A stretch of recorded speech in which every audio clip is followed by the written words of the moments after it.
By the rate of Doppler change that those signals come back, we can actually gauge the speed of that aircraft. Some of the things that I witnessed that were very interesting about radar is that we would be able to track aircraft all the way down to the ground, and I do mean all the way down to the ground at distances of around 100 miles. And now that I know the calculation curvature, 100 miles is 6,666 feet of curvature, of drop.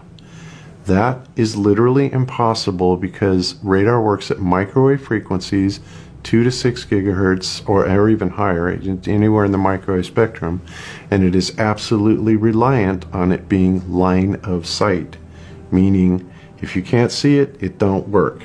When you take into consideration that we're able to track aircraft from, whatever altitude they're coming in at, all the way down to the ground at a target 100 miles away, and knowing that that target should be 6,000 plus foot below the curvature, that kind of eliminates the ball model.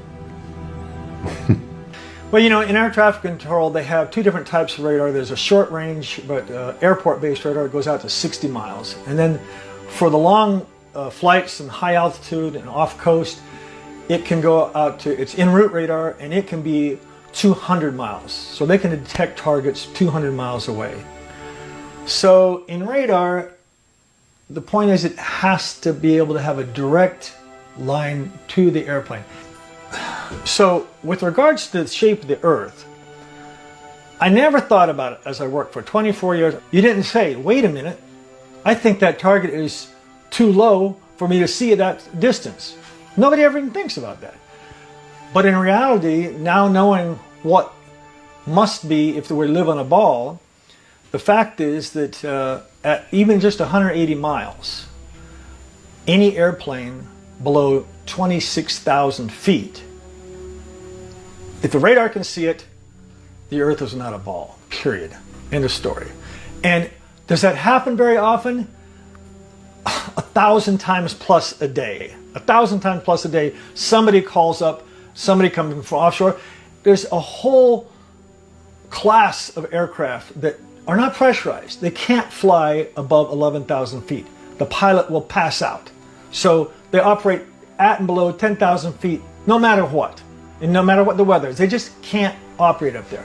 And there's hundreds of thousands, if not millions of these airplanes still operating all the time. And so they'd be coming in at 6,000, 7,000, 8,000 feet from like Bermuda or beyond and say 180 miles from Miami. And I said, Roger. And every time they do that, they prove the Earth is flat. And they don't know it.